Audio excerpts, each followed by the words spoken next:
2 mois s'écoulent, interminables. Viviane doit se rendre à l'évidence. Le beau jeune homme l'a oublié. Depuis son départ, elle est venue chaque jour à la fontaine, sans jamais l'y revoir. Seule sa fierté l'a empêchée de questionner les paysans et les soldats de son père. Elle a pleuré, ragé.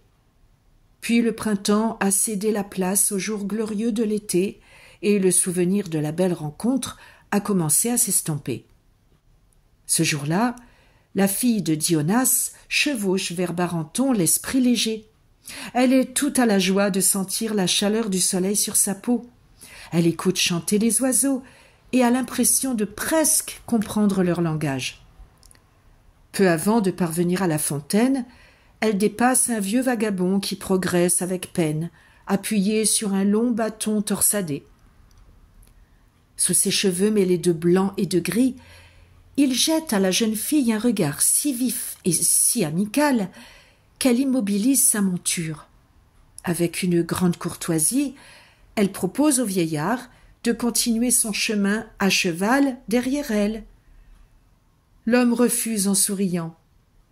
Mais si la demoiselle du château accepte de lui tenir compagnie jusqu'à la fontaine qu'il entend déjà murmurer sous les ombrages, elle lui fera assurément un grand honneur. Viviane saute à terre et accorde son pas à celui lent et incertain de son compagnon. Arrivés à Barenton, le vieil homme et la jeune fille s'asseyent côte à côte au bord de la fontaine et se mettent à parler de la forêt, du soleil et des nuages.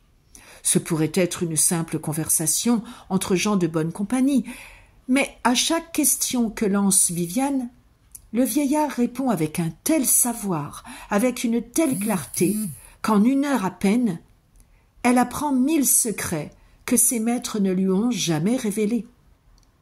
Bientôt, Viviane ne pose plus de questions et écoute, subjuguée.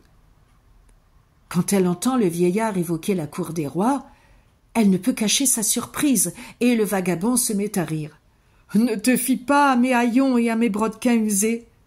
Je trouve simplement plus commode et plus sûr de voyager ainsi.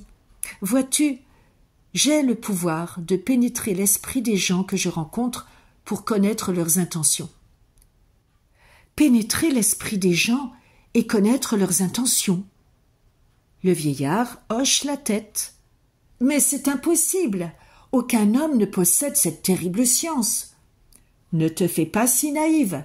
Je suis sûre que tu sais de quoi je parle. » Viviane prend conscience que bien souvent, elle pressent les réponses à ses questions et qu'elle sait déjouer la surveillance de ses maîtres ou de ses servantes parce qu'elle prévoit leurs pensées.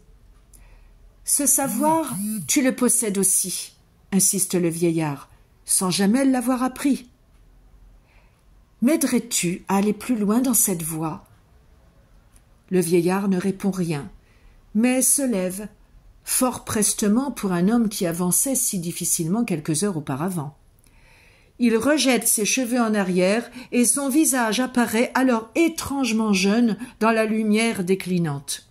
« Ah, Viviane, comme tu es jeune et confiante, et comme ton cœur a vite oublié le jeune homme que j'étais, ici même, il y a quelques semaines. » La princesse, stupéfiée, fixe son interlocuteur et s'apprête à s'enfuir. Le jeune homme éclate de rire. « Je ne suis pas fou, ma belle. Du fond de ton château de pierre rouge, n'as-tu jamais écouté les bardes chanter les fastes de la cour d'Arthur? Ne célébrait-il pas aussi le sage et mystérieux conseiller du roi? »« Merlin !» murmure Viviane pleine d'espoir. « Le bel écuyer de la fontaine, c'était donc toi? Et tu serais l'enchanteur, le conseiller du roi, celui qui connaît tous les secrets de la magie? » Personne ne peut prétendre cela. Mais il est vrai que je détiens de très rares savoirs, des sciences oubliées des hommes, et que je connais quelques-uns des prodiges à venir. Je suis bien Merlin. Mais il se fait tard, je dois reprendre ma route. Je te retrouverai bientôt. Près de la fontaine, alors que ces mots résonnent encore dans la lumière dorée du couchant, Viviane regarde Merlin s'éloigner, confiante. Dans un jour, dans un an, il lui reviendra. 2 semaines plus tard, Viviane, vêtue d'une robe de soie gris pâle brodée de petites perles d'eau, s'en va vers les crêtes de schiste qui déchirent le manteau forestier au sud de Brocéliande. Elle aime à s'asseoir sur les très vieilles pierres plantées là par des hommes dont plus personne ne sait le nom. De ces hauteurs, son regard embrasse la grande houle des arbres où se mêlent tous les tons de vert. Soudain, elle entend marcher dans les fougères. Va-t-elle voir surgir devant elle le jeune écuyer rayonnant ou le vieillard fatigué? Un homme de haute taille, brun, le visage maigre et les yeux pères, apparaît au pied des rochers où elle se tient. Cette fois-ci, elle n'hésite pas.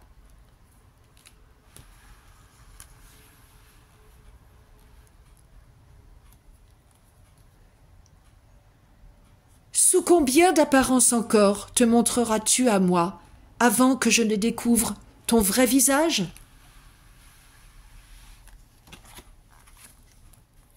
Quelle importance, si tu sais me reconnaître. Mon cœur et mon esprit restent les mêmes. Ceci aussi me distingue de la plupart des hommes, dont la figure, pourtant toujours semblable, cache des sentiments bien changeants. Viens-tu me conter à nouveau le monde, Merlin? Me diras-tu où t'ont conduit tes pas durant ces longs jours loin de moi? Merlin commence à raconter l'Orient lointain au désert brûlant, puis les prodiges des îles du Nord, où la terre rougeoie sous la glace. Il raconte que tout au sud, là où les hommes ont la peau noire, les forêts sont des continents et les arbres 10 fois plus grands que les plus grands chênes de Brocéliande. Viviane questionne encore et encore. Comment sont les femmes de ces contrées? Que mange-t-on? Quels animaux parcourent ces bois ténébreux? Y a-t-il des oiseaux? Quels sont leurs chants? Te plairait-il de les voir, ces oiseaux plus brillants que les plus beaux joyaux? Comment le pourrais-je, prisonnière que je suis de Brocéliande?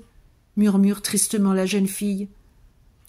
Conduis-moi vers le plus grand chêne de la forêt, répond simplement l'enchanteur. Viviane emmène alors Merlin vers le château rouge au pied duquel un chêne majestueux et antique érige le dôme immense de sa ramure. Merlin et Viviane font face à ce géant. L'enchanteur s'approche et demande au chêne d'accepter que l'on trouble sa tranquillité. Viviane croit voir l'arbre s'incliner devant le mage. Merlin recule de 2 pas, chante quelques mots, ses mains dessinent un mouvement ailé, et soudain, l'arbre n'est plus qu'un chatoiement de couleurs.